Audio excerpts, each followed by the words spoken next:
Le Tech Fest Live. Avec Philippe Regnoux. C'est en direct et en public. Et c'est maintenant. Il est 17h, ravi de vous retrouver pour cette dernière heure du Tech Fest Live. Dernière heure avec plus que jamais des surprises, des invités, de la tech, du sport et évidemment de la fête. Ici au Alp Expo de Grenoble, où les visiteurs ne sont absolument pas fatigués, n'est-ce pas Laurie? On n'est pas fatigué, Thierry, tu vois là-bas, n'est pas fatigué. Dans cette dernière heure d'émission, on va parler de financement des startups avec Guillaume Morelli de Ronext. On parlera aussi de la stratégie numérique française avec Maya Noël de France Digital. Il sera également question de Quantique avec Olivier Tonneau de Quantonation Venture. Sans oublier les chroniques Tech and Talent, Tech and Sport et Tech and Data. Et Ariane Cronel qui vous fera entrer dans un nouvel épisode de sa série de podcasts Enquête d'avenir. Il sera question de l'avenir, ses concepts. On verra ça avec elle tout à l'heure. Bref, encore une dernière heure très riche à passer en votre compagnie. On est ravis et on est plus que jamais enthousiaste d'être là. Mais avant d'accueillir nos invités de cette dernière heure, que se passe-t-il dans les couloirs, les travées, les stands du Tech Fest? Laurie Bruno du magazine H30 ne s'est absolument pas ennuyé. La preuve, cette fois c'est la dernière, tu vas pouvoir faire la fête pour de vrai, hein. On te libère. Ouais, voilà, super. En fait, j'ai hâte, hein. Ils sont en train de commencer sans moi, je leur ai dit, je termine. Eh oui, c'est vrai, ils sont à côté de DJ Ophélie, non? DJ Ophélie, exactement. Ah oui, on a une m'attend. petite concurrence là quand même, hein. Ça se sent. Alors, Mais bon, en vrai, fallait que je te raconte un dernier truc. J'ai testé un casque de réalité mixte pour la première fois et j'ai kiffé. Ah. Voilà. En gros, vous avez dû passer devant. Je parle de la start-up Enveil. Elle est issue du laboratoire grenoblois TIMC, qui est très connu pour les croisements entre la physique et la médecine. Alors, la start-up, elle a un giga stand en plein milieu du salon où tu peux voir l'intérieur d'un corps humain, littéralement. Alors, reste avec moi, Philippe. Mais oui, tu peux jouer sur la colométrie et voir la partie osseuse, les organes, les liquides, tout ça. Je sais pas si j'aimerais tant ça que moi. C'est assez impressionnant. Ouais, ça doit être impressionnant. Mais alors, pourquoi me diras-tu? Eh ben, l'idée, c'est de révolutionner la médecine par cette technologie. Le truc génial, c'est que le logiciel de visualisation des données complexes et scientifiques permet de collaborer. En gros, tu as des médecins des 4 coins du monde qui peuvent travailler ensemble comme si c'était dans une seule pièce. Et en fait, voilà, le CEO Sébastien Zebka m'a soufflé que cette techno a même permis de sauver la vie d'un enfant. Il allait être implanté d'un ballon intra-aortique, donc pour le cœur, avec les mauvaises dimensions. Donc voilà. En tout cas, tout le monde est assez bluffé par la techno. On écoute tout de suite. Magnifique. En tout cas, on a pu voir plein de détails sur le corps humain qu'on ne peut pas forcément voir sur des manuels ou autre chose. Donc c'est vraiment pas mal. Moi, je pensais pas qu'on pouvait voir autant de détails dans un casque comme ça. Genre, je pensais pas que c'était possible de faire quelque chose d'aussi précis en 3D vraiment devant nous avec un casque virtuel. Voilà, donc c'était des jeunes étudiants en génie mécanique. Ils étaient heureux, ébahis et époustouflés, hein, visiblement. Mais hein. complètement. Donc ton expérience a été concluante aussi, hein, ça se voit. Exactement. Ils ont été inspirés par la techno. En tout cas, allez tester. Enveil a l'ambition de devenir la première plateforme mondiale de visualisation de données scientifiques grâce à la réalité mixte. Et moi, cette fois, je te laisse. Si vous voulez vous amuser, vous savez où aller. Elle est libérée, délivrée. Voilà, Laurie. On peut l'applaudir, Laurie Bruno, voilà, qui était avec nous pour ses clins d'œil et ses coulisses, donc, de ce Tech Fest 2025.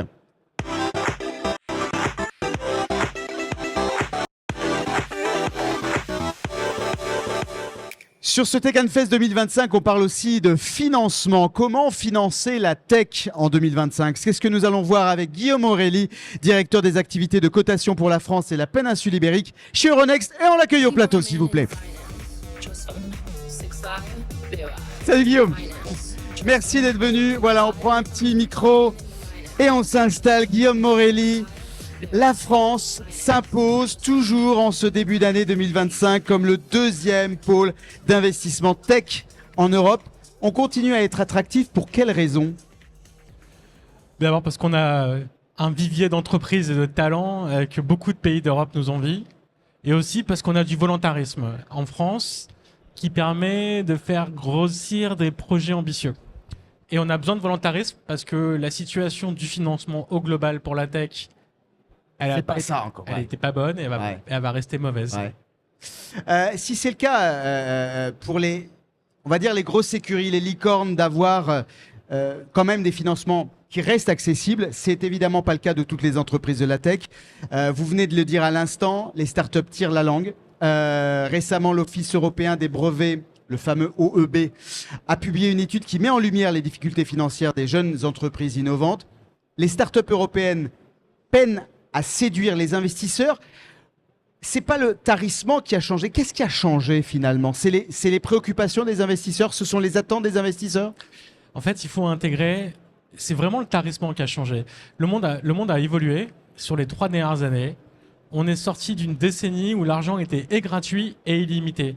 Et s'est déversé partout. Et en France, par exemple, on en a guidé beaucoup dans le monde de la tech. On a été très volontariste pour créer un écosystème.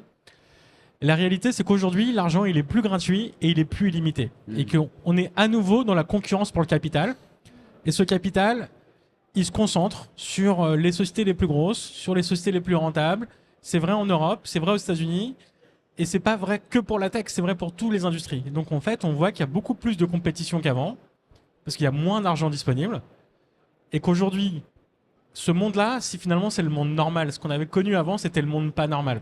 Il y a une rationalisation finalement du marché. Hein, mais avec une violence et une rapidité Ouais. qui est assez importante. Et donc, il faut continuer à investir sur nos talents, mais surtout, il faut changer les règles. Il faut changer notre manière d'appréhender.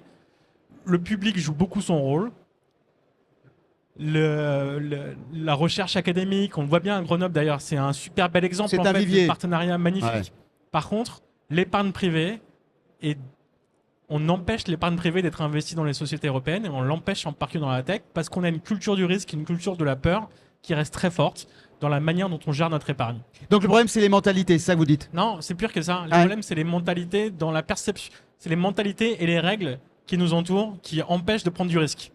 Donc quoi, les règlements, la structure normative, Je vais aller très loin. Déjà, Oui. aujourd'hui, en Europe, chaque pays européen travaille dans un marché unique, mais chacun a envie de mettre une petite règle en plus qui fait que quand on veut être une start-up et qu'on veut lever de l'argent, à la fois en France, en Italie et en Allemagne, c'est très compliqué parce que c'est censé être pareil, mais c'est pas pareil. Je vais aller plus loin encore. Quand les grands épargnants européens, les assureurs, les fonds de pension, les caisses de retraite, etc., veulent investir dans des actions européennes, elles sont dissuadées d'un point de vue réglementaire de le faire. Et aujourd'hui, les assureurs européens ont 3 fois moins d'actions que les Américains, par exemple. Et je vais même aller encore plus loin. Quand en France, on crée un plan d'épargne retraite qui est un magnifique succès populaire, c'est 100 milliards d'euros qui ont été épargnés par les Français et qui doivent être investis dans les entreprises. il est mal orienté, il n'est pas orienté? Il n'est pas orienté Ouais. du tout. Et donc on voit bien qu'en fait il y a un problème d'appréciation.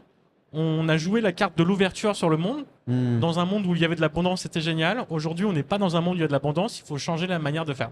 Parce que de l'argent, il y en a quand même. L'épargne, il n'y a jamais eu autant d'épargne privée. De l'argent, il y en a quand même. Et surtout, il y a un besoin d'investir cet argent dans des boîtes de croissance. On va pas arriver à...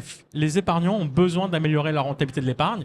Et donc, de l'intérêt pour les boîtes de croissance, de l'intérêt pour les boîtes de tech, il y en a énormément. D'ailleurs, regardez la performance des boîtes de tech américaines et l'épargne qu'elles arrivent à concentrer. Parce qu'on a besoin de champions, on a besoin de boîtes en hyper croissance. Donc, le constat de dire la Startup Nation, les licornes, les leaders Mistral, européens, faut aller haut là. c'est hyper important, il faut le garder. Par Ouais. contre, il ne faut pas partir du principe qu'on est dans un monde monolithique. De la concurrence pour le capital, il y en a. Et donc, il faut absolument développer une logique de souveraineté européenne dans ce domaine-là, sinon on ne va pas y arriver. Euronext, c'est la principale place boursière de la zone euro. Vous l'évoquez juste à l'instant. L'Europe, elle est aujourd'hui prise en étau sur le plan technologique entre une Chine à l'efficacité qui est redoutable, de l'autre côté des États-Unis qui sont agressifs et disons-le arrogants. Le marché européen, est-ce qu'il est encore voué à jouer un rôle entre ces deux acteurs de poids ou bien va-t-il devoir progressivement s'effacer? Est-ce qu'il va être, comme certains le disent, un peu suiviste? Ou est-ce qu'il faut au contraire, sur les recommandations notamment de Mario Draghi, être un véritable investisseur, être un acteur proactif? Alors, d'abord, l'Europe a des atouts magnifiques. On est le premier marché du monde. On est le premier pôle de consommateurs du monde. On est extrêmement riche. On a beaucoup d'épargne. Simplement, on se perçoit parfois un peu trop comme des herbivores. Un joueur de seconde zone? Plutôt comme des herbivores. Je pense Ouais. qu'on joue le rôle du gentil, effectivement. Les herbivores, ah oui, ça c'est pas mal. Et la réalité et le constat actuel, c'est de voir qu'on peut pas être dépendant et uniquement imaginer notre suite en espérant que les autres vont venir pallier nos faiblesses. Donc, il faut transformer ce qui est aujourd'hui en Europe une culture du risque qui est déficiente, une culture de l'allocation d'épargne qui est déficiente, vers un tremplin. Donc, il faut continuer à faire confiance. On l'a fait beaucoup en mobilisant beaucoup d'épargne publique. Il faut aller au bout de la logique. Il faut libérer l'épargne privée et il faut la flécher vers la société européenne parce que de toutes les façons, on n'a pas d'autre alternative. Mais ça se décrète pas, et vous le disiez vous-même, le problème de l'Europe aujourd'hui, c'est qu'on a des politiques diverses selon les pays. Qui peut aujourd'hui impulser ce leadership-là pour amener justement les pays européens à se mettre en ordre de rang, Alors, en ordre de marche? déjà, il y a plein de choses en Europe qui marchent hyper bien. L'Europe du Nord finance très bien ses Ouais. entreprises avec un lien direct. Donc c'est un modèle. C'est un modèle. Ok. La France est reconnue dans toute l'Europe dans son volontarisme. BPI France, la French Tech, le soutien de la Caisse des dépôts, Euronext, ils font partie des exemples que tous les pays d'Europe ont envie de copier. Donc la France. Et il y a pas de fatalité en fait. Ouais. Il y a énormément de choses qu'on peut dupliquer. Simplement, aujourd'hui, il faut juste qu'on prenne conscience que on n'y arrivera pas si on mobilise pas nos forces et si on arrête d'être uniquement espéré que les autres vont venir combler nos faiblesses. Ça ne marchera pas. Et les investisseurs américains sont très présents en Europe, sont très actifs. Sur Euronext, par exemple, ils représentent 40% des flux quotidiens. Ils sont très actifs et très présents. Par contre, on ne peut pas attendre qu'ils viennent nous voir quand nous, on a moins d'argent. Il faut qu'on mobilise notre épargne pour faire confiance à nos entreprises. Et donc là, le changement de mentalité, il est maintenant. Il est maintenant. Merci Guillaume Morelli. Je rappelle, vous êtes directeur des activités de cotation pour la France et la péninsule ibérique chez Euronext.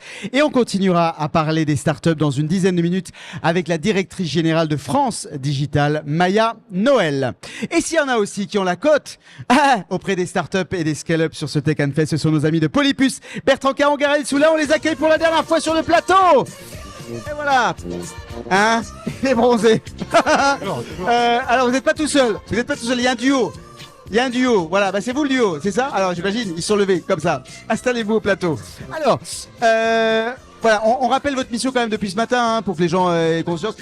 Connecter donc le maximum de visiteurs sur le pavillon de la Digital League. Et ça a super bien fonctionné puisque vous avez eu l'embarras du choix. Ça a été difficile de trouver des duos, mais vous avez les meilleurs duos en fait. Exactement, mais Voilà. duos sur des thématiques différentes et toujours sans transition. On a parlé de financement, on va certainement en parler très vite. Donc voilà, je laisse la main à Gaël juste avant. Oui, C'est la dernière. Ouais. Pour rappel, Salon Digital League, Ouais. Afterworks, 18h, Digital League. Après, ça se passe là-bas. Voilà, Voilà. le message est Hein, passé. Bertrand, il a le goût de la fête. Il sait rappeler les bonnes choses. Il a raison. Gaël. On va pouvoir relâcher la pression. Exactement. On veut pas 18 savoir. On veut pas Digital savoir ce League. qui se passe chez Digital League. Alors, Gaël. alors effectivement, en transition, là, donc, sur le financement, j'ai rencontré Julien Bénichou, donc ici, dans les allées du Tech Fest, et Julien, en me parlant, m'a interpellé sur le numérique responsable. Oh. Il m'a dit, moi, j'ai une entreprise dans le numérique L'actu. responsable. Voilà. Alors, c'est quoi le numérique responsable chez vous concrètement? Alors nous, En deux on mots, fait, très rapide. ouais, nous on fait du développement web sur mesure, des solutions web sur mesure qui sont à la fois utiles, solides et durables. Durable, sobriété numérique, et durable aussi parce qu'on veut mettre la tech au service du green. Et alors, vous avez rencontré ce monsieur, Oui, bonjour à tous, Antoine. Antoine, qu'est-ce que vous faites, Antoine? Moi, je suis sur la partie financement des Ouais. activités. Et ce qui est intéressant avec Julien, c'est que les projets qu'il mène sont innovants. Et grâce à ces projets innovants, on peut aller chercher des sources de financement. Donc, pour justement alimenter la machine et pouvoir continuer le chemin de la croissance. Donc, vous avez trouvé votre angel, c'est ça? Alors, Angel, ça fait référence à de l'equity. Ouais. Je travaille sur l'equity, mais aussi sur le financement non dilutif en capital. Et l'intérêt, c'est justement qu'il n'y a pas besoin de s'associer avec d'autres gens. C'est des aides, des subventions, des prêts. L'an Pour les prochain, on vous activités. retrouve à la même place, à la même heure. Ils seront très grands. Et Ils seront... comment elle s'appelle, cette société qui est numériquement responsable? Allez, attention, très vite. Comment elle s'appelle? Donc la société c'est Cobalt, K-O-B-A-L-T. Cobalt. Retenez bien ce nom, hein. Dans un an, Cobalt, ça sera à un autre niveau. Merci beaucoup d'être venus. Et merci, les gars.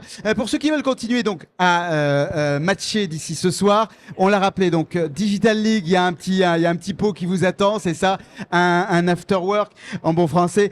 Direction donc le standard Digital League. Et nous, on connecte aussi les entreprises. On continue, hein. Merci, les gars. On continue à connecter avec les entreprises et les candidats à l'emploi dans cette émission. C'est l'heure de la chronique Tech and Talent avec nos amis de Fauve.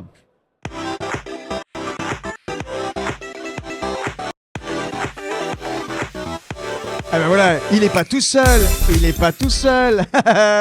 Dernière chronique Tech and Talent donc avec Nicolas Di Silvestro de Fauve. Resalut Nicolas, en forme? Oui. Allez, il faut tout donner. On va tout donner, hein. Je vais aussi à l'afterwork, donc je suis voilà, prêt, on est prêt. donc c'est pour ça qu'il a la patate, il a le sourire. Pour cette dernière chronique, gros plan sur le recrutement des nouvelles générations et leur sensibilité aux actions RSE des entreprises. On en a parlé, mais c'est un gros. On est pile gros dans la sujet. cible.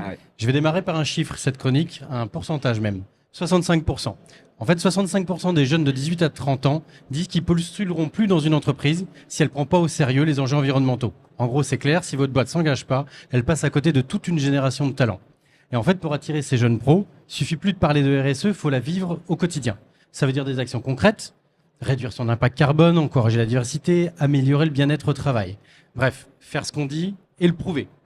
Parce qu'aujourd'hui, les jeunes, ils cherchent pas juste un job, ils cherchent une entreprise, un employeur qui va partager ses valeurs et qui va leur donner l'opportunité de vivre et de faire descendre le bilan carbone dans leur action professionnelle du quotidien.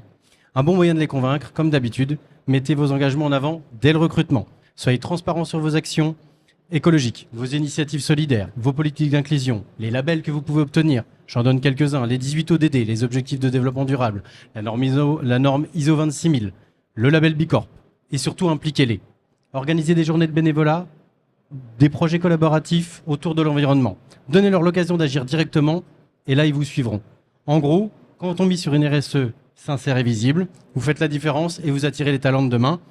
Je pars terminer par une phrase que tout le monde connaît, les paroles s'envolent, mais les actions, elles restent. Et les écrits restent. Voilà, merci de l'avoir souligné, de l'avoir redit. Et pour illustrer justement cet enjeu de communication autour de la RSE, aux fins de recrutement, on reçoit sur le plateau du Tech Fest Live Loïc Bommersbach, responsable communication et RSE chez Teledyne. Bonjour Loïc. Bonjour. Alors Teledyne, vous êtes spécialisé dans l'imagerie numérique avec des applicatifs aussi bien dans l'industrie, la santé ou bien encore l'aérospatiale. On décarbone quand on fait de l'imagerie comme vous le faites? Imagerie numérique?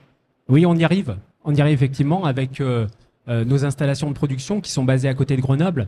On a en fait depuis 1955 ce site, 70 ans, donc ça veut dire des installations vieillissantes. Et il a fallu prendre le pas effectivement de la transition énergétique pour plusieurs aspects.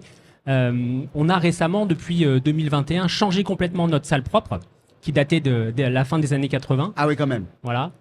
On a changé complètement le circuit de circulation d'air, on a changé des pompes à chaleur, on a mis des tours aéro-réfrigérantes. Et ça, c'est du congrès avec des aides, effectivement, des investissements propres, mais aussi des aides, par exemple de France 2030. Ouais. Et ça nous permet depuis 2020 à peu près de réduire de 55% notre consommation énergétique et de 70% nos émissions de CO2. Donc c'est du concret. Ah oui, réduit de moitié vos émissions. Waouh, c'est quand même pas mal. C'est quand même assez impressionnant. Aujourd'hui, les enjeux de décarbonation, de transition environnementale, ils n'ont jamais été aussi importants aux yeux, on vient de le souligner, des nouvelles générations, mais pas que. Vous sentez, vos équipes, mobilisées sur ces enjeux-là, et notamment les jeunes générations que vous avez dans vos équipes? Oui, c'est effectivement des enjeux sur lesquels ils se mobilisent en interne. Quand on fait des fresques du climat aussi, voilà, on sent l'inquiétude qui est palpable sur ces jeunes et on essaie. Et l'appétence à la solution aussi.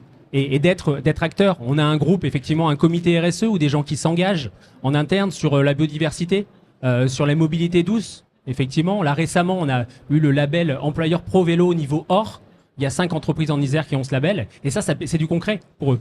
Être force de solution, c'est ça aussi que veulent les nouvelles générations. Comme tu le disais à l'instant, Nicolas, c'est pas de la décréter, la RSE, c'est vraiment de la pratiquer, de la vivre au concret, au quotidien. Est-ce que chez vous, il y a justement dans les équipes des personnes qui sont dédiées à ces questions-là, qui animent finalement ces ateliers, qu'on parle de la fresque du climat et autres? Il y a vraiment cette volonté justement d'avoir des gens qui ne sont consacrés finalement qu'à ça?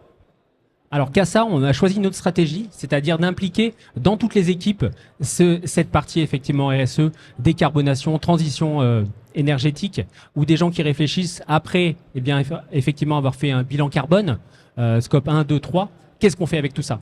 Et de mobiliser au sein de toutes les équipes, les achats, les gens qui s'occupent de la R&D, comment on peut rendre nos produits plus vertueux, plus adaptés au monde de demain.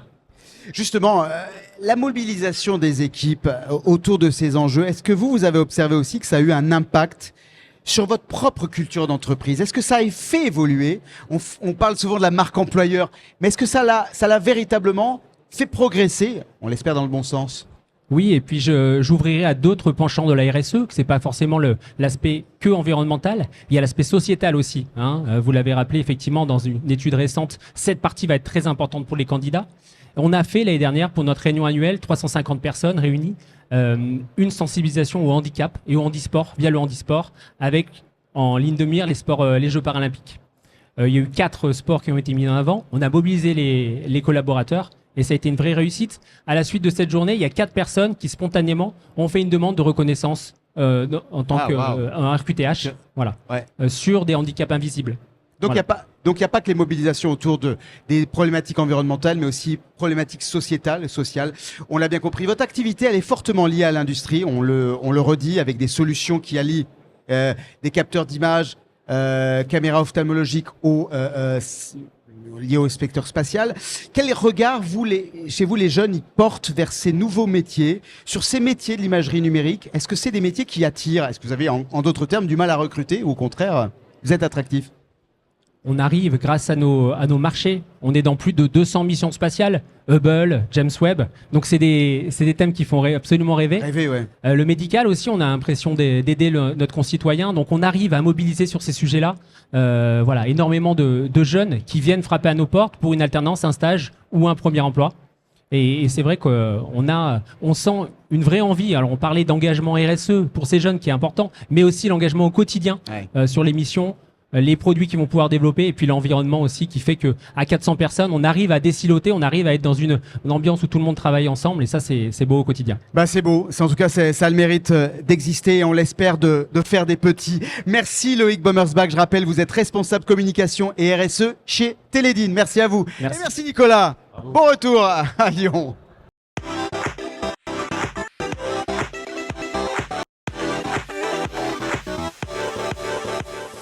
Alors sur ce Tech Fest 2025, il est question de financer le modèle des startups, un modèle quelque peu à l'arrêt. Comment faire repartir la machine? C'est la question que nous allons poser à Maya Noël, directrice générale de France Digital. On l'accueille s'il vous plaît. Enchanté Maya. Salut. Elle vient tout de suite, voilà. On est comme à la maison ici, c'est le Tech Fest. Exactement. Alors Maya, merci d'être avec nous. Vous êtes donc la directrice générale de France Digital qui n'est ni plus ni moins que la plus grande association de start-up et de VCs en Europe. On parlait il y a une dizaine de minutes avec Guillaume Morelli d'Euronext de la situation des start-up en France sur le plan financier. Alors autant le dire, évidemment tout le monde le sait ici, c'est régime minceur depuis plusieurs mois. Est-ce que les start-up, comme l'a dit Guillaume Morelli, vont devoir s'y habituer à cette situation? Je pense que oui, il y a effectivement une prise d'habitude à avoir puisqu'on est plus sur un retour à la normale qu'une situation complètement exceptionnelle. Néanmoins, c'est vrai que là, on a l'impression que c'est un régime parce qu'on s'arrête sur les 3 dernières années, mais si on regarde la courbe sur il y a plus de 10 ans, on est quand même sur une forme de progression du financement de cet écosystème-là, avec une capacité à aller faire des tours de table à plusieurs dizaines de millions d'euros, ce qu'on n'était pas capable de faire il y a 10 ans en France. Ouais. Donc la stratégie mise en place depuis plus de 10 ans a payé. On est capable d'accompagner nos startups jusqu'à une certaine phase de croissance. Et c'est là où le bât blesse aujourd'hui, c'est que au-delà de la situation contextuelle et de ce retour à la normale d'un point de vue économique et du cycle qu'on est en train de vivre, il y a quand même des failles de marché qui continuent d'exister. Ça, c'est plus structurel et c'est à ça qu'il va falloir répondre. Et dans ces failles de marché, c'est accompagner ces phases de croissance, être capable aussi de financer des opérations de M&A, parce qu'aujourd'hui, on a des entreprises qui sont arrivées à une certaine taille, mais qui, pour pouvoir continuer de grandir, vont devoir unir leurs forces et faire des mariages avec d'autres entreprises à l'échelle européenne. Et ça, on n'est pas encore en mesure de complètement l'accompagner. Et puis, il y a aussi des nouveaux sujets d'innovation qui demandent des investissements plus conséquents, notamment en CAPEX. Je pense à des projets industriels, à des projets de R&D, Deep Tech beaucoup plus lourds. Et il y en a de nombreux présents aujourd'hui. Là encore, on n'a pas encore peut-être suffisamment de profondeur de marché pour aller les financer comme il faut. Et puis c'est le modèle qui est peut-être aussi en train de se rationaliser. On doit faire place de plus en plus à des modèles économiques viables, rentables. Est-ce que ça, dans l'esprit des startups qui ont été quelque peu, on va dire, mises dans un bain qui était assez généreux, elles s'y font, elles le comprennent? Est-ce que vous avez des retours justement des startups en ce sens qui disent il est dur le marché finalement, on ne nous laisse pas la place, on ne laisse pas la possibilité de... Parce qu'on se dit que c'est une rationalisation, mais en même temps, il faut vivre quand on a eu... Je pense qu'on a eu une espèce de changement radical post-Covid où effectivement on a demandé assez rapidement aux entreprises de changer de paradigme et en fait de passer d'un modèle d'hypercroissance à un modèle de rentabilité. Ce qui n'est pas censé être quand même le modèle complet d'une start-up puisque le principe même est de prendre un risque et de tester des modèles économiques. Absolument. En fait, ce qu'il faut, c'est trouver le juste milieu, effectivement, avec cet enjeu de croissance. Je pense qu'il y a toujours un enjeu de croissance, mais effectivement avec cette perspective peut-être... plus en ligne de mire, d'être rentable. Mais ce que vous dites est très juste. En fait, ce qui est compliqué, c'est le marché. C'est se financer assez longtemps, pouvoir financer sa R&D, pouvoir financer sa capacité à conquérir des parts de marché, parce que le principe même de start-up, c'est d'avoir une taille, une échelle suffisamment grande pour enfin trouver son modèle. Ouais. Et ça reste toujours le même principe. Ouais. Mais ce qui se passe, c'est que le marché, la concurrence est très très rude. Et un des enjeux, un des problèmes que rencontrent les startups françaises notamment, c'est l'accès au marché. À la fois parce que parfois il est trop réglementé et parce que contrairement à ce qu'on regarde beaucoup, à savoir les US, on n'a pas de marché unique européen et c'est très complexe. Néanmoins, les annonces qui ont été faites sur la boussole de compétitivité annoncée par On va y Ursula von der venir Leyen, sur cette boussole. on va y revenir après. Bon, en tout cas, voilà, il y a des annonces qui vont quand même dans le bon sens, mais le vrai sujet, c'est que monter une entreprise, c'est avant tout vendre un produit ou un service. Et vendre un produit ou un service, c'est compliqué, start-up ou pas. Vous venez de publier une cartographie de l'écosystème français des jeunes pousses développant des produits et des services qui se basent ou intègrent des outils d'IA. Et la bonne nouvelle, c'est que la France compte désormais 751 startups dans l'IA. C'est une hausse de près de 30%. C'est 27% pour être très précis sur 2 ans. Ce qui nous place en la matière numéro 1 en Europe. Il est là l'avenir des startups, c'est l'IA ? Je pense que c'est tout simplement une nouvelle vague. Elle n'est pas d'ailleurs si nouvelle que ça, puisque des startups en IA, il y en a depuis très longtemps. On a commencé ce mapping avec des entreprises qui sont nées après 2004, mais bon, il y en avait déjà avant. Donc, c'est pas un écosystème si jeune. Pour moi, c'est juste une nouvelle vague technologique qui accompagne notre écosystème. Au même titre qu'on a eu la vague de digitalisation, on a une vague IA. Et je pense qu'on a une carte à jouer parce qu'effectivement, on a d'excellents talents en France et en Europe. Et surtout, il y a une forme d'excellence dans l'application qu'on va faire de l'IA, parce qu'aujourd'hui, on parle beaucoup des LLM, on parle beaucoup de la guerre entre OpenAI, DeepSeek, Mistral qui va derrière. Mais au-delà de ça, on a tout un écosystème de très très belles entreprises qui ne demandent qu'à grandir. Alors vous parliez de la boussole pour la compétitivité, on ne peut pas ne pas parler d'Europe. France Digital, vous vous mobilisez depuis des années pour développer justement une réglementation qui soit favorable à l'innovation en Europe.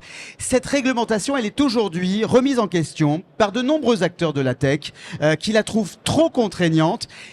C'est vous qui êtes à côté de la plaque ou c'est eux qui sont à côté de l'histoire en marche? Aya. Nous, on n'œuvre pas pour de la réglementation. On essaye justement, la réglementation existe. L'Europe réglemente, mais ce qui est normal, c'est aussi son rôle. Ouais. Il faut faire en sorte qu'avant même que la règle soit votée, on ait eu un pouvoir d'influence pour qu'elle soit la plus adaptée possible aux petits acteurs. Parce qu'il faut réfléchir quand même que les lobbies les plus puissants en Europe, c'est pas ceux qui représentent les startups et les jeunes entreprises. On est plutôt sur des grands groupes. Je pense que si on regarde juste les équipes de lobby d'un Apple ou d'un Amazon, c'est 10 fois nous ce qu'on est capable de mettre en moyen pour nos jeunes startups. Oui, mais regrouper plein de startups qui peuvent être, elles ont une voix plus grande. Exactement, c'est ce qu'on fait. C'est pour ça qu'on a un bureau à Bruxelles. Et donc nous, on n'est pas là pour faire de la réglementation, on est là pour faire en sorte que l'adaptation ne vienne pas accabler et tuer dans l'œuf les projets de nos entreprises. Et donc je suis complètement d'accord et je pense que le ton monte quand effectivement on voit l'IA Act, ce que ça peut impliquer, ce que ça inflige en termes de coûts de mise en conformité, de complexité de process. Et ça, nous, notre rôle, c'est déjà de faire en sorte que quand la règle est là, elle soit la moins complexe possible. Et quand il faut l'impliquer, expliquer à nos membres comment est-ce qu'on l'applique. Ça, c'est notre rôle. Ceci étant dit, je pense que l'Europe a un rôle crucial parce que là, on parle du hub européen. Enfin voilà, on peut se gargariser d'être en France un des principaux hubs des startups dans l'IA. Néanmoins, une startup française à échelle nationale n'est pas viable pour qu'une startup devienne vraiment leader international. Il faut vraiment avoir un marché et le marché, la bonne taille de marché, c'est l'Europe. C'est l'Europe. C'est l'Europe avec un modèle qui sera différent sans doute aussi du modèle américain et du modèle chinois. C'est ce qui est en discussion, c'est ce qui va être en discussion au sommet de l'IA dans quelques jours. Vous y participez d'ailleurs puisque vous co-organisez la journée officielle Business Day. Ce sera le 11 février, plus de 3000 participants attendus. Justement, l'Europe, prochain modèle, il faut défendre ce modèle-là. L'Europe, pour différentes raisons. Comme vous le dites, je pense effectivement l'Europe comme porteur de valeurs différentes par rapport aux US et à la Chine, mais surtout l'Europe comme un marché. Et c'est ça qu'il faut créer aujourd'hui. Et je pense qu'on va plutôt dans le bon sens sur cette décision de créer un potentiel 28e régime. Ouais. Donc harmoniser le marché pour qu'on puisse enfin, en tant qu'entreprise, être directement européenne et pas simplement nationale. On va suivre ça de près. Il va falloir pousser au sommet de l'IA. Merci Maya Noël. Je rappelle, vous êtes directrice générale de France Digital. Merci beaucoup. Au revoir. Au revoir.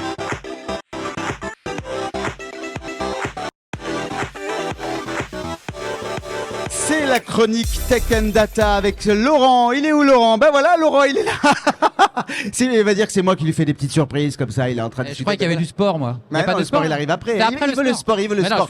Mathieu, là, il fait un carton. Ouais, regarde, voilà, super. Alors, merci, Laurent, Mathieu. le sport arrive, mais tout d'abord, c'est un autre sport, plus cérébral celui-ci. On rappelle Laurent Rousset, directeur du digital chez Verial. C'est la dernière chronique Tech and Data de ce Tech and Fest 2025. On continue à parler d'IA, l'IA qui est au cœur de la gestion d'information avec toujours l'humain comme pilote, n'est-ce pas? L'humain au centre. Au centre. Toujours l'humain au centre. C'est clair qu'au niveau de l'IA aujourd'hui, elle est au cœur de la gestion de l'information, de la donnée brute, à la prise de décision éclairée, car l'IA joue un rôle crucial dans cette capacité à adresser les énormes volumes de données qu'on manipule. Et l'intérêt aujourd'hui de l'IA dans la gestion de l'information, c'est qu'elle permet réellement cette capacité à prendre la donnée brute et à fournir cette information de manière instantanée. C'est-à-dire que le vrac numérique, qui est ce qu'on vit tous les jours, devient un data lake. C'est-à-dire qu'on a entendu parler pendant des années de data science, de data lake. Finalement, l'IA, elle permet cette transformation incroyable de dire, mon vrac numérique, je peux l'utiliser comme un data lake parce que l'IA va m'aider à raffiner, à traiter les signaux faibles, quelle que soit la donnée que je manipule. Et d'un seul coup, on passe de quelque chose qu'on appelait du data as a product à de l'information as a product. On passe à un niveau différent. Bon, tout ça c'est bien. Maintenant, on en a déjà parlé. L'éthique, la confiance, il n'y a rien qui pourra se faire si on ne garde pas le leadership, si on n'est pas dans une responsabilité collective vis-à-vis de l'usage de l'IA, protéger les données, on en a parlé, la sécurisation, garantir que tout se passe bien. Je crois qu'on a cette carte à jouer en se rappelant une chose, c'est que finalement, la meilleure intelligence, c'est quand même l'intelligence collective, au moins pour quelques mois. Eh ben voilà, on se donne ça comme mission tous ici, et c'est le cas dans ce Tech and Fest. Merci pour tous ces conseils, Laurent. On peut l'applaudir, Laurent Rousset, directeur du digital chez Verial. Bon retour à Lyon.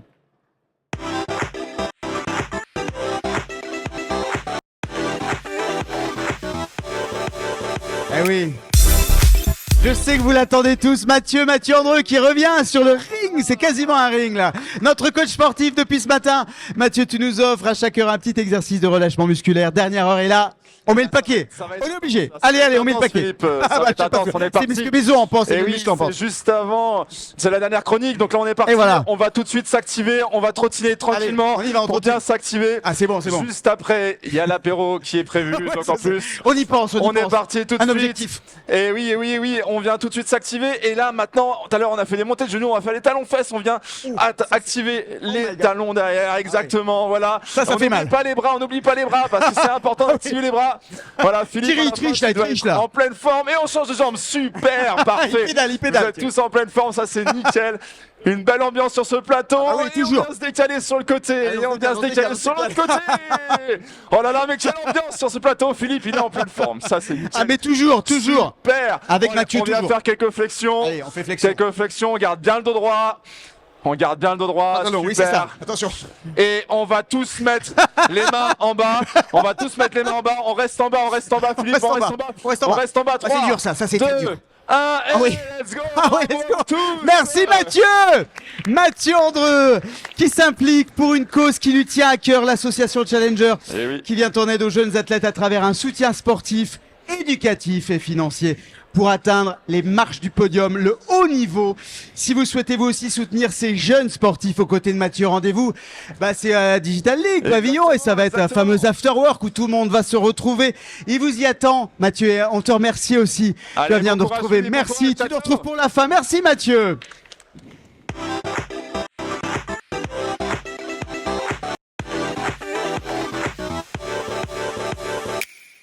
C'est aussi l'heure du dernier Tech and Talent avec nos partenaires de Fauve et un invité qui nous font le plaisir d'accueillir au plateau. Thierry Dutiwa, directeur régional pour la région donc Auvergne-Rhône-Alpes chez Total Energy. Salut Thierry. Bonsoir Philippe, en forme. Ah bah là, on est plus que jamais en forme. Hein. Tu as fait tartiflette partie, toi, ami. Ah bah ça, c'est pas gentil. Il m'a bien observé. Alors, atteindre la neutralité carbone à l'horizon 2050, c'est l'objectif de l'Europe, c'est l'objectif de la France. C'est aussi le pari que vous faites chez Total Energy. C'est un gros chantier de transformation. On en est où dans ce chantier-là? Alors, Philippe, plus qu'un pari, c'est un engagement, c'est une ambition que nous avons lancée en 2020. Donc, zéro émission 2050 avec la société, j'y reviendrai tout à l'heure. 2015, on était 100% fossile. 2025, 10% de notre mix énergétique, ce sont des énergies renouvelables. Ces énergies renouvelables, c'est l'ambition de devenir un électricien renouvelable, un major de l'électricité renouvelable. Et donc, c'est du photovoltaïque, c'est de l'éolien, c'est de l'hydroélectricité. Si je zoome pour être concret, en Auvergne-Rhône-Alpes, c'est une trentaine d'assets, de sites, qui ont une capacité de production de 109 MW. 109 MW, ça veut dire quoi pour faire simple? C'est l'électricité annuelle de 150 000 habitants. 150 000 habitants, c'est Grenoble. Voilà. Exactement. On parle de talent, Thierry, dans cette chronique. Vous faites chez Total Energy, comme d'autres, l'effort de collaborer avec des startups. Est-ce que c'est une manière justement de dynamiser l'image, le savoir-faire du groupe en matière d'innovation? Alors, plus que travailler sur l'image, c'est une nécessité, c'est stratégique pour délivrer cette ambition. On est véritablement dans un changement de monde. On sait ce qu'on nous dit, le système A, que l'on a construit depuis 100 ans. On voit très bien en 2050 où l'on doit être, ce qu'on dit nous le système B. Cette question, c'est la transition. Comment on y va? Des ruptures de façon progressive. Et donc là, la collaboration avec le monde des startups, c'est aller chercher cette capacité d'innovation, de diversité, d'agilité qu'un grand groupe comme le nôtre, je me permettrai de dire, qui parfois peut être fossilisé par ses organisations, a besoin d'être challengé par cette culture des startups.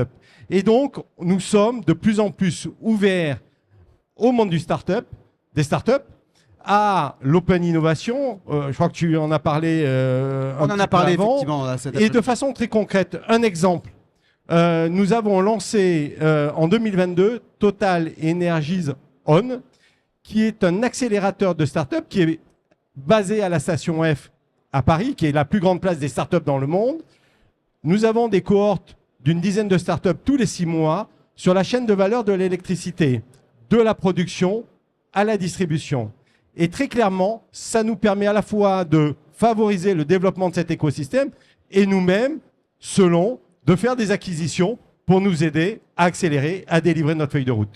Chez Total Energy, il y a cette volonté forte, affichée, d'une stratégie de transformation des énergies renouvelables. Le rôle des chercheurs dans tout ça, il est primordial. C'est vers eux aussi que se tournent vos efforts de recrutement, de valorisation aussi du savoir-faire, les chercheurs? Il est effectivement clé. Et c'est là en interne où la transformation de la compagnie est quelque chose de très profond.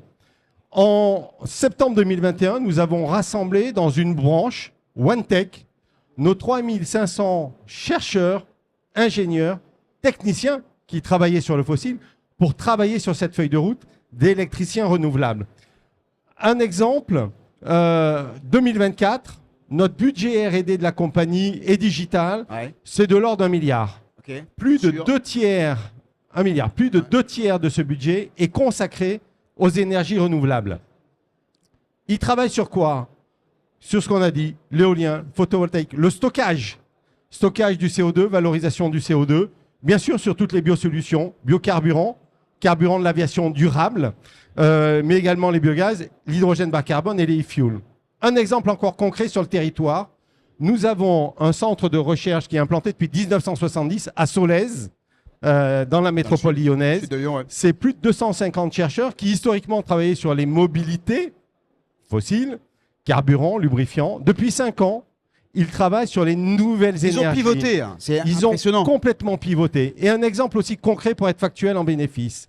Le savoir-faire qu'ils avaient sur le refroidissement des moteurs thermiques, ils l'ont appliqué à l'enjeu de refroidissement des batteries des véhicules électriques.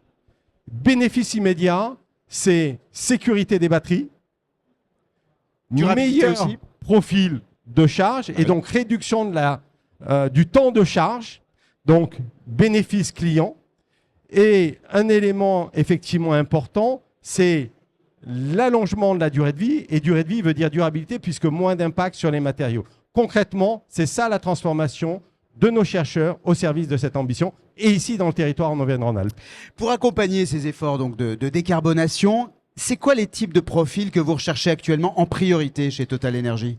Alors, Philippe, effectivement, on a parlé de l'interne, on a parlé des startups, mais ces nouveaux sujets, il y a 25 ans, on ne parlait pas d'éolien, on ne parlait pas de stockage, ça a été CO2, extrêmement etc. récent et vous y êtes mis très rapidement aussi, il faut le souligner. On va chercher effectivement des compétences en externe. En France, là aussi, pour être concret, factuel, en 2024, nous avons recruté 4700 CDI, CDD, alternants, professionnalisation.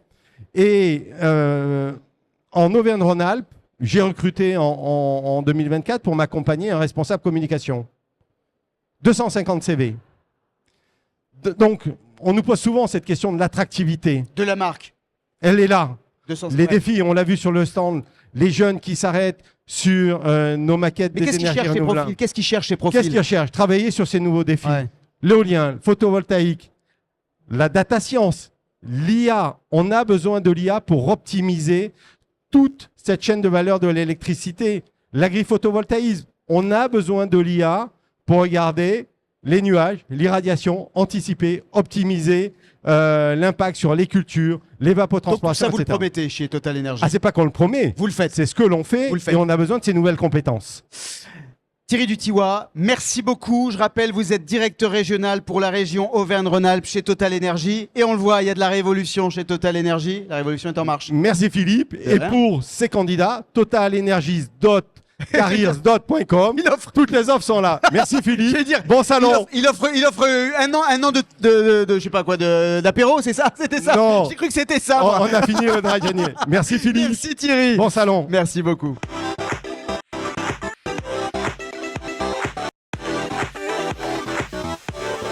Alors, sur ce Tech Fest 2025, on parle de bits. Oui. Ok, oui. Mais aussi de qubits. Et ça n'a rien de vulgaire. Pour en parler, on en a un spécialiste de qubits avec nous. Olivier Tonneau, partenaire de la film Quantonation Venture. On peut l'applaudir. Alors, merci d'être avec nous. Hein, je sais que vous étiez à l'autre bout de la ville, donc merci, on est content de vous avoir avec nous parce que vous avez fait une grande ride, comme on dit. Alors on parle évidemment de quantique, soyons un peu précis. Quand on entend parler de quantique, et on en parle de plus en plus notamment pour dire que c'est l'avenir, c'est la suite de l'intelligence artificielle, on parle surtout de quoi? De physique quantique, de mécanique quantique, de pensée quantique, de quoi on parle? On parle de physique quantique qui en fait consiste en la manipulation des particules élémentaires, les photons, les atomes, les ions, les électrons. Et le fait de les manipuler et d'utiliser leurs propriétés quantiques fait qu'on peut faire certaines choses avec, des calculs très complexes à une grande échelle. On peut les utiliser comme détecteurs, senseurs, et on peut aussi les utiliser pour crypter des communications.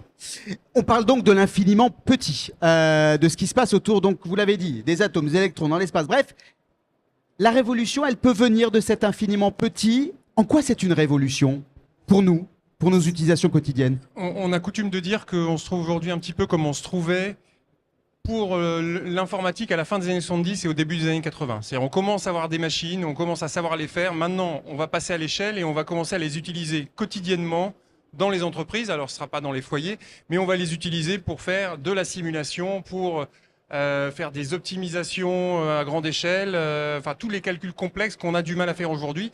Alors, une des conséquences, c'est qu'on sera aussi capable de casser les encryptions qu'on utilise aujourd'hui. C'est ça, le chiffrement.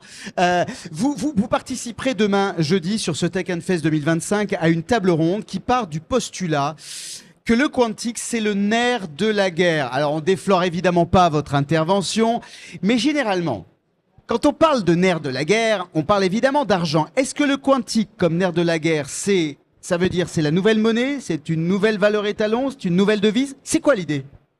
L'idée, c'est qu'on va développer des applications industrielles qui vont permettre à ceux qui en sont dotés d'aller plus vite que les autres et de faire des choses que les autres ne savent pas faire. Et ça, effectivement, ça va requérir des investissements. Et donc aujourd'hui, la France et l'Europe en général est encore dans la course, même si une grande partie des investissements se fait aux États-Unis. C'est le fameux, alors on parlait pour les données de cet or aujourd'hui digital. Demain, le quantique, c'est quand vous parlez de nerf de la guerre, c'est l'outil qui va par excellence nous permettre de faire des bons industriels, de faire des bons justement sociétaux. C'est ça l'idée? Oui, c'est exactement l'idée. Ouais. C'est être capable de faire, par exemple, tout un tas d'applications, simuler des nouvelles molécules. Aujourd'hui, on est capable de simuler un certain nombre de molécules, mais pas très complexes. Le quantique permettra de simuler. On a un virus, on est capable de trouver la cible idéale pour contrer ce virus. Ça peut être faire des optimisations de portefeuille en finance avec plus d'actifs, plus de contraintes, faire plus de scénarios à la fois. Ça peut être simuler des nouveaux matériaux pour la transition énergétique. Ouais. Donc il y a voilà, tout un tas de domaines, de la santé au climat, qui peuvent être, pour lequel le quantique a un rôle à jouer.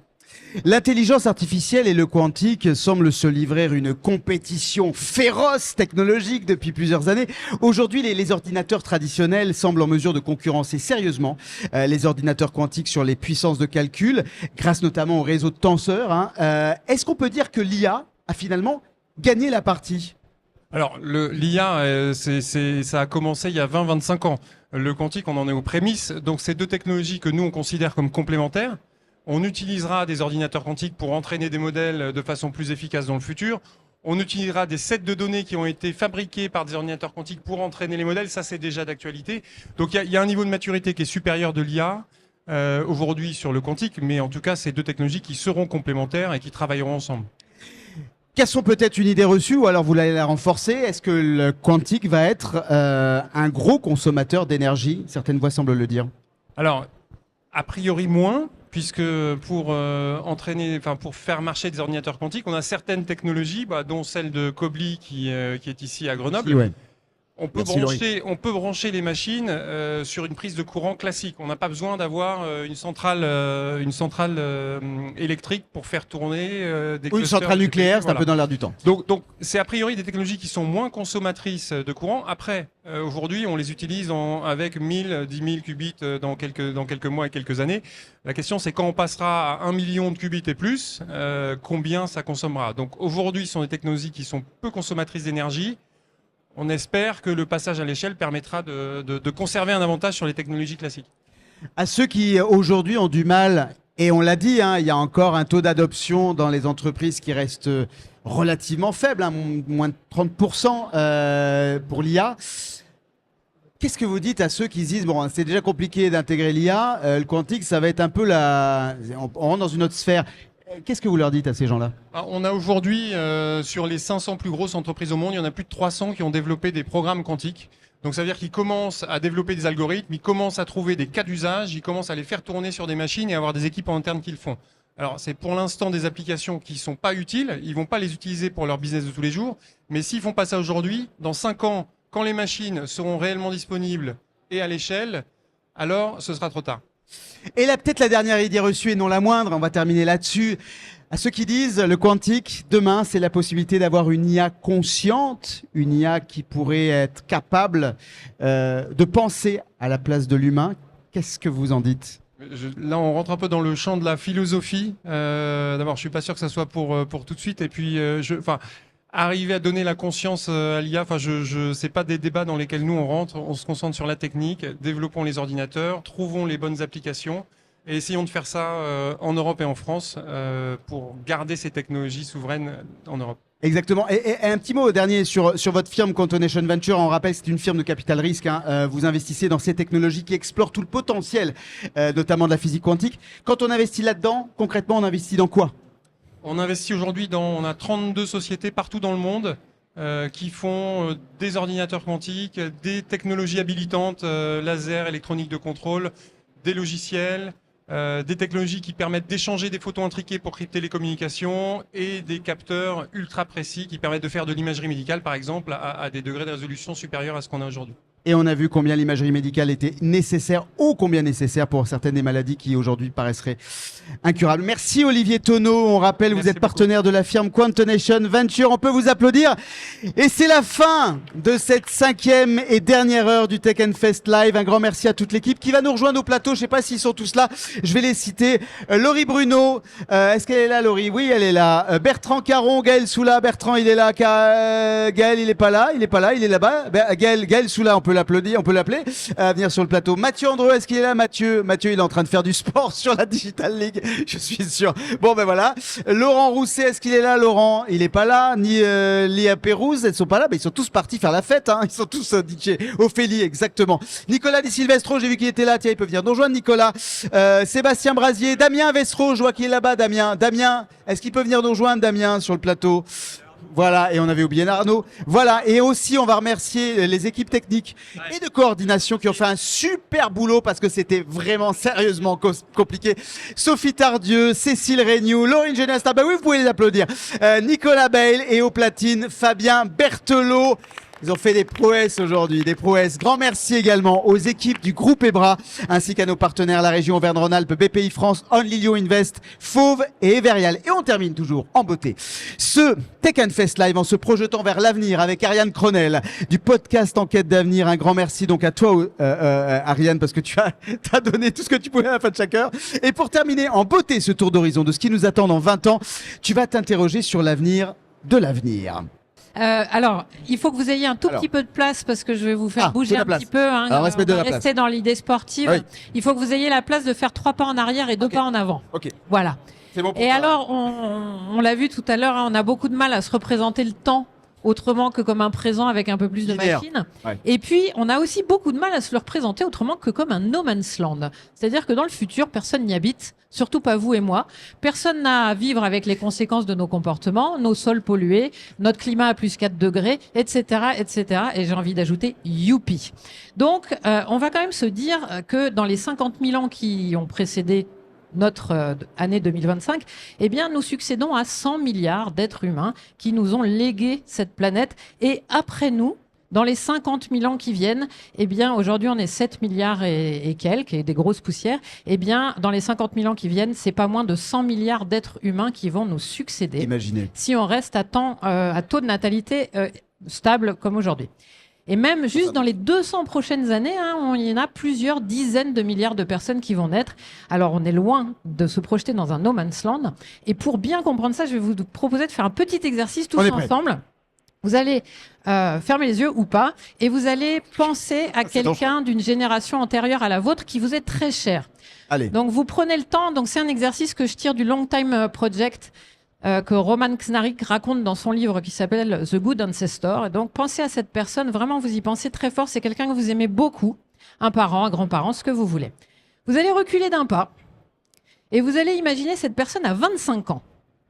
Donc, vous l'avez avec vous, cette personne, et vous allez essayer de vous représenter sa vie, l'environnement dans lequel il évolue au quotidien. Quelles sont ses espérances? Quelles sont ses émotions? Quelles sont ses difficultés? Cette personne a 25 ans. Vous êtes avec elle et vous revivez ce qu'elle a pu vivre il y a 25 ans, donc en l'an 2000, où le bug de l'an 2000 n'a pas eu lieu. Alors maintenant, Philippe, tu vas avoir du mal, mais vous allez reculer encore d'un pas. C'est ça, je pense que oui. En pensée, hein, et En pensée. vous allez imaginer cette même personne le jour de son 5e anniversaire. Donc c'est un grand moment de fête, et vous allez imaginer cette personne, tous les gens qui l'entourent, ses parents, il y a peut-être ses oncles et tantes, ses cousins, ses grands-parents. C'est un moment très joyeux. Vous allez essayer de penser à ce qu'on va manger ce jour-là. Vous allez essayer d'imaginer les expressions sur le visage de cet enfant qui a 5 ans. C'est un grand moment pour lui. Picaron. Voilà, ce que vous voulez. Vous allez imaginer là où il est. Et vous allez garder avec ça toutes les émotions que vous pouvez penser autour de cette journée où cette personne-là fête son 5e anniversaire. Maintenant que vous avez bien ça avec vous, vous allez revenir à votre point de départ. Et cette fois, vous allez imaginer quelqu'un d'une génération plus jeune que la vôtre que vous connaissez. Donc ça peut être un enfant, si vous avez des enfants, ça peut être un filleul, une nièce, quelqu'un dont vous êtes le mentor, quelqu'un à qui vous enseignez. En tout cas, c'est quelqu'un qui n'est pas de votre génération, qui est d'une génération plus jeune que la vôtre. Vous allez avancer d'un pas et vous allez imaginer cette personne dans 30 ans. 30 ans, on est en 2055. Les JO dans les Alpes ont eu lieu ou pas? Quelles sont ses joies à cette personne-là? Quelles sont ses préoccupations? Quelles sont ses tristesses? Qu'est-ce qu'elle mange? Comment elle se soigne? Comment est-ce qu'on apprend? Qu'est-ce qu'elle enseigne à ses enfants? À quoi ressemble son habitation? À quoi ressemblent les plateaux du Vercors? Donc imaginez cette personne dans 30 ans et essayez d'imaginer avec le monde qui est autour d'elle. Elle a chaud. Eh bien, avancez encore d'un dernier pas, c'est le dernier de la journée, et vous allez imaginer le 90e anniversaire de cette personne. Donc vous allez l'imaginer entouré de toute sa famille, ses enfants, ses petits-enfants, s'il y en a eu. Il m'embête, Bertrand Caron. Des petits-neveux, des nièces, peut-être des arrière-petits-enfants. Et donc il y a toute une cérémonie qui est organisée pour ce 90e anniversaire, c'est un moment très important. Et concentré. Et soudain, le maître de cérémonie, qui s'apprête à faire le discours du 90e anniversaire, il aperçoit là, par exemple sur le manteau de la cheminée, il aperçoit une photo de vous. Alors vous êtes mort depuis longtemps. Mais il aperçoit une photo de vous et avant de commencer ce discours d'anniversaire pour cette personne dont on fête les 90 ans, il a envie de parler à l'assistance de vous. De vous et de ce que vous avez vécu, de ce que vous leur avez légué à tous, de ce qu'ils ont appris grâce à vous sur la vie, sur les choses qui étaient importantes, les valeurs, et la façon dont vous avez, vous qui êtes morts depuis longtemps, influencé leur réalité d'aujourd'hui. Alors pour terminer cette journée, moi je vous propose de prendre un petit papier ou votre téléphone et d'écrire Il faut le téléphone là. quelques mots que vous aimeriez être prononcés ce jour-là à votre sujet par le maître de cérémonie pour rendre compte à l'assistance de la manière dont vous avez été un bon ancêtre. Eh ben voilà, merci Ariane. Alors, on va écrire ça, on l'écrit, c'est ça, on l'écrit. Gaël, il veut pas écrire Gaël, il veut garder ça pour lui. Renvoie mon argent, c'est ça qu'il disait, hein, c'est ça. Hein. C'est ça, je te déshérite, c'est ça qu'il a maté. Vous pouvez évidemment le garder pour vous, Ah bah, mais c'est un exercice, Ah, voilà. Non, que je me Nicolas suis bien fait. est un très bon élève. Hein. Ouais, c'est parfait, il a écrit. Il n'y a que Nicolas hein, qui l'a fait, là. Je précise. Très bon élève. Voilà, et j'en ai terminé. Eh ben voilà, merci Ariane, on peut l'applaudir. Merci à vous et merci pour votre présence. Bon Tech Fest 2025.